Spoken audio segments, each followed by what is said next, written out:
일제강점기 때 청산리 대첩을 이끌었던 김좌진 장군에 대해서 국민의힘 대변인이 공산주의와 연결됐을 거라고 말해서 논란이 일고 있습니다. 김 장군의 손녀인 김을동 전 의원은 할아버지가 공산당원에 암살당했는데 무슨 소리냐며 반발했습니다. 강버들 기자입니다. 윤희석 국민의힘 대변인은 어제 군 정신교육 교재에 독립운동가 이름이 빠진 데 대해 공산당 입당 전력을 이유로 들었습니다. 우리 군이 자유민주주의 체제에서 그의 적대 세력과 싸워야 하는 사명을 갖고 있는 상황에서 국군의 정신 교재에 고려 공산당 이력이 있는 분이 있는 게 맞느냐. 그러면서 함께 빠진 김좌진 장군도 공산주의 쪽과 연결됐다는 주장을 내놨습니다. 김좌진 장군도 당시에 독립운동 했었던 북한도 위주의 위에 갔을 때는 우리의 주변 국가들이 사회주의 공산주의의 본령이기 때문에 어쩔 수 없이 그쪽하고 연결이 됐을 거예요. 그리고 그런 역사도 있고요. 그러니까 김좌진 장군의 손녀인 국민의힘 소속 김을동 전 의원은 황당한 주장이라고 말했습니다. 우리 아버지가 오죽하면은 장군님이 공산당한테 돌아가셨다는 그 얘기를 듣고 반공투사로 변한 거 아닙니까? 대한 독립군들 전부가 거기 그 만주에서 계셨는데 그럼 그분들이 전부 다 그쪽이냐? 김좌진 장군은 공산주의 단체와 거리를 두다 1930년 공산당원에 암살당한 걸로 알려져 있습니다. 윤 대변인은 김 전 의원에게 사과 입장을 표시한 것으로 알려졌습니다. 어저께 저한테 전화가 왔었어요. 잘못됐다고. 윤 대변인은 김좌진 장군이 공산주의자란 뜻은 절대 아니었다며 학계에 그런 주장도 있다는 걸 소개하는 과정에서 오해를 빚은 것이라고 했습니다. JTBC 강버들입니다. 우리 땅 독도를 영토 분쟁 지역으로 표현해 논란이 됐던 군 정신교육 교재가 최근 수정도에 다시 발간됐습니다.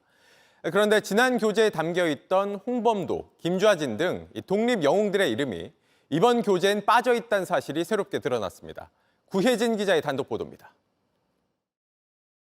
새로 개정된 군의 정신전력교육 기본교재입니다. 국군의 역사를 설명하며 독립군과 광복군을 언급합니다. 하지만 핵심 인물인 홍범도 장군과 김좌진 장군, 김구 선생 등 독립운동가의 이름은 보이지 않습니다.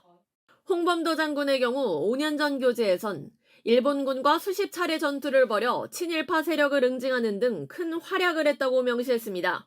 박근혜 정권 시절 만들어진 교재에도 홍범도 장군이 대승을 거둔 사실이 적혀 있습니다.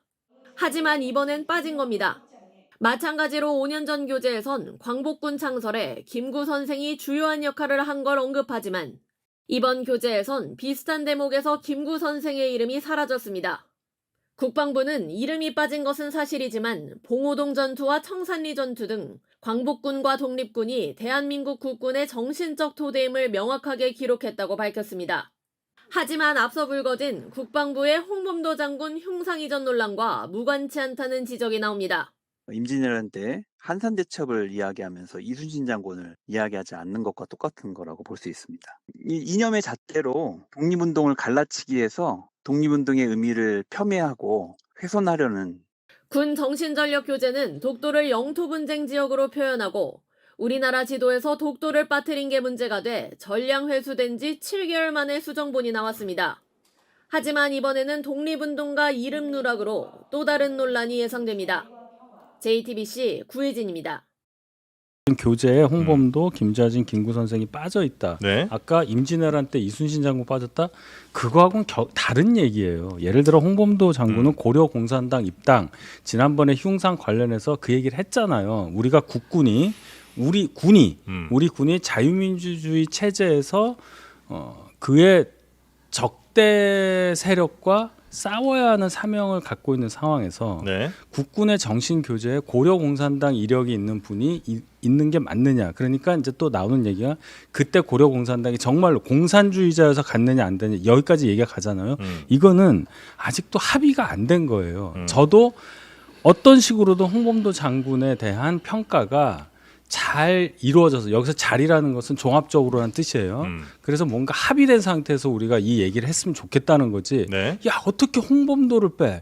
독립운동 부정하는 거야? 누구의 군대냐? 이렇게 얘기하는 거 하고 국군을 위한 정신교제에 있어서의 거명될 수 있는 사람으로 홍범도 장군을 면밀하게 검토했을 때 이 사상적으로 어떻게 봐야 되느냐 이 점을 강조할 수도 있는 상황 이 두 개를 같이 보자는 얘기입니다. 김좌진은요?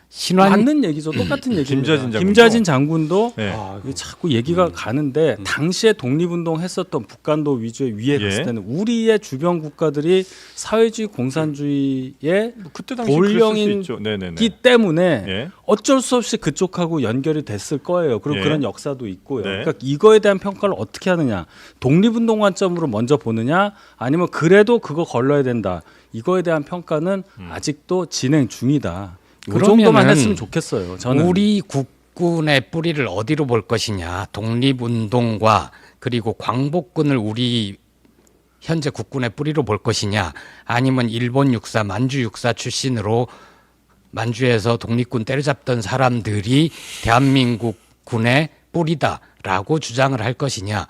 이 차이 아니에요. 근데 현재 우리 국군은 독립군, 광복군이 대한민국 국군의 뿌리다라고 인정을 하고 있어요. 그러면 그 활동한 분들을 우리의 역사로 품어야죠. 당시에 독립운동을 했던 사람들 중에 좌익도 있을 수 있고 공산주의도 있을 수 있죠. 그런데 그분들은 지금 시각에서 봐서 우리와 사상이 다르므로 이분들은 다 빼자라고 하면 반쪽의 역사를 갖는 겁니다. 이게 얼마나 편협한 거예요. 좋아요. 만주에서 독립군을 때려잡은 일본 육사 출신 이 말에도 엄청난 오류가 있어요. 무슨 말씀인지 아실 겁니다. 독립군이 만주에서 활동한 시절은 20년대예요. 지금 말씀하신 거는 40년대 이후에 몇몇 분을 떠올리면서 말씀하시는 것 같은데 전투가 있었냐 여부도 봐야 되는 오류라고 하지 거고요. 마시고 견해차라고 하시죠. 아니 오류예요. 역사적으로 저도 공부 많이 했습니다. 거기에 대해서 시점이 달라요. 10년, 15년, 20년 차이가 나요. 전투가 있었느냐? 그때 20년대 활동하던 분들이 중국 팔로곤이라든지 이런 데 속해서 일본군과 교전했을 수는 있어요. 그거를 만주에서 일본 육사 나와가지고 일본군 만주군 소속으로 해서 독립군을 때려잡다 이렇게 되면은 너무 그거는 간단하게 너무 감정적인 이미지가 형성이 된다. 네. 그거는 저랑 나중에 얘기하시죠. 역사 문제는 한번 저희가 나중에 시간을 내서 장을 집중적으로 한번 만들어 다뤄보도록 봐야겠습니다. 하겠습니다.